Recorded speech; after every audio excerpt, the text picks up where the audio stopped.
Hello, degenerates. This is Stephen Hesher, and today I'm going to tell you all about Neoclassical Theory.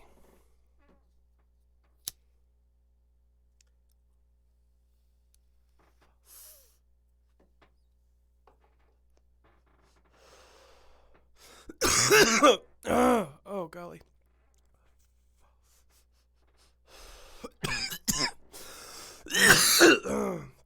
Whew. Neoclassical economic theory is a modern adaptation of classical economic theory. And there are three core assumptions that are typically made when discussing neoclassical theory. And I disagree with these three core assumptions. I'm actually not a big fan of neoclassical theory at all. So I'm going to be critiquing each of these three core values. The first core assumption of neoclassical theory is that people are rational and decide outcomes based on value-associated identities. Or another way of saying that is based on the relevant information about an outcome, people make perfectly rational choices. And this is like the most wrong of the three core assumptions at first glance. Anyone who is honest with themselves, who is honest about themselves and about other people, will know that people are incredibly irrational. It's an inherent fact of humanity. For example, my roommate, when he gets Jimmy John's, there are two Jimmy John's restaurants within proximity of our house. One of them is 5 minutes away. The other one is about 15 minutes away. However, the one that is 15 minutes away has a drive-through. And for whatever reason, he feels that he would rather spend the extra 20 minutes to drive there and drive back to not have to get out of the car. And I think that's irrational, but it makes sense to him. On a less personal note, the only way to really make sense of the recent spree of spree shootings is that humans are irrational. Sometimes we respond to the outside world in a way that is just quite simply wrong. If people are rational, if all people are rational, that would mean that there was some rational reason for all three of the spree shootings last week. And if I remember correctly, there was a fourth one just yesterday. On Monday, I don't know what kind of monster would say that all of that tragedy was in any way rational. And the idea of choice too, our ability to choose outcomes. Like if a child's mother popped oxycodone during gestation, would we assume that the child chose to be born addicted to opiates? In general, do we assume that everyone born with an autoimmune disorder chose to sacrifice a portion of their income for the rest of their lives to support the pharmaceutical industry? I don't think that's a choice. So the second core assumption of neoclassical theory is that individuals maximize utility and firms maximize profits. Another way of putting this is that individuals must decide how they can achieve maximum satisfaction from their spending, and firms or companies must figure out how to generate as much net income as possible. Now, the principle being discussed here is economic equilibrium. It is typically thought of as neoclassical theories and economics in general's best claim to the status of a natural science. However, this notion of equilibrium has not really been in use since we've had Einstein's theory of relativity. Equilibrium is a very Newtonian way of looking at physics, that all objects are going to come to rest, and that there's a general state of calm that can be achieved. Einstein basically threw all that out and assumed that everything is in motion in relation to everything else.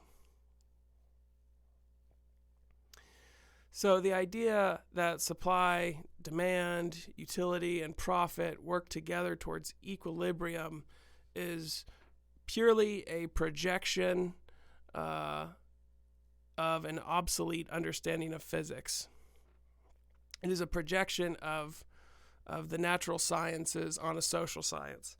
And it is actually dangerous to allow the natural sciences to influence the social sciences. The Frankfurt School of Thought found that the intellectual roots of the Third Reich were in the Enlightenment. Just because natural selection brutally decides which traits will be passed into the future does not mean that society needs to so cruelly discriminate success from failure. The third assumption made by neoclassical econ is that people act independently on the basis of full and relevant information. And another way to say this is that individuals are purely self-interested and act with full knowledge of their own economic status. It is an asocial person that is purely self-interested. This is a person of the most unscrupulous caliber. Someone who is only self-interested is oily, seedy. They view the world as a cadaver ripe for scavenging. And also this person who is eternally self-interested has a godlike understanding of all the markets with which they interact. I think it's fairly obvious that this type of person does not exist. We are very social creatures who often act altruistically and outside of our own self-interests. We also have very imperfect and incomplete information about the markets that we interact with. For example, I never take the time to weigh the national interests of the brand of paper towel that I purchase. I could be purchasing a paper towel brand that supports the North Korean regime, and I would have no idea about it. I'm not going to take the time. There are too many casual purchases that a consumer has to make for them to have an understanding of each of those purchases' overall impact on the economy. So those are the three core assumptions that are made by neoclassical economics, and I've laid out why I disagree with them pretty heavily. The next part about neoclassical economics that I'm going to talk about is just kind of a general attitude, and that's that markets should be unregulated and allowed to evolve naturally. Governments should allow the natural market equilibrium to take hold and decide which goods are manufactured and how those goods are distributed. And I don't want to bag on the boomer generation too much, but this is kind of a mentality that I see in a lot of them. This taking for granted the social programs that have helped the private sector become so prosperous. The private sector depends on the government to arbitrate disputes.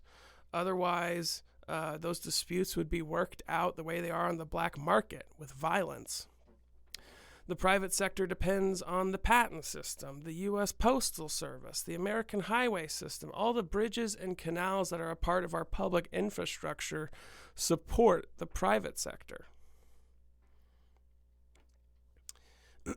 And this attitude that we should trust the private sector really falls apart when you look at how unhappy, unhealthy, and insane the private market has made the American population.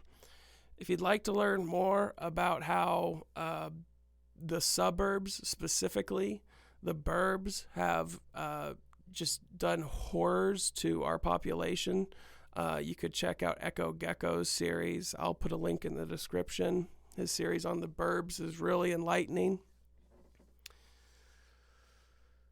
In conclusion, a lot of economists have been throwing around the term Neofeudalism to describe relationships between the social classes following the 2008 market crisis. I am definitely not the first person to critique neoclassical theory, and I'm not going to be the last person to. I'm guessing that we're only going to see more economists critiquing the neoclassical model following all of the crises that we experienced last year and the crises that we are experiencing this year. So a popular term has been to describe the economic situation that we find ourselves in is Neofeudalism. The idea that the way social classes interact with one another is starting to look more like a feudal system than a capitalist liberal democracy like what we used to be. And now I personally think it might be wiser to label our current economic epoch as degenerate feudalism. And I say this because that would denote a more gradual de-evolution of capitalism back into feudalism. There are still some features of class mobility and a consumer-based economy, but the overall trend is a tightening of the ranks of aristocracy and a more aggressive extraction of wealth from the middle-class consumers as the overall consumer market disappears. So, those are my thoughts on neoclassical economics. I don't like it. It is based on old theories of the physical world from over 100 years ago, and economists haven't been able to predict, they've only been able to predict 2 economic crises in all of economic history. I think it's fair to say that under the neoclassical theory, economics has stagnated and really become detached from reality.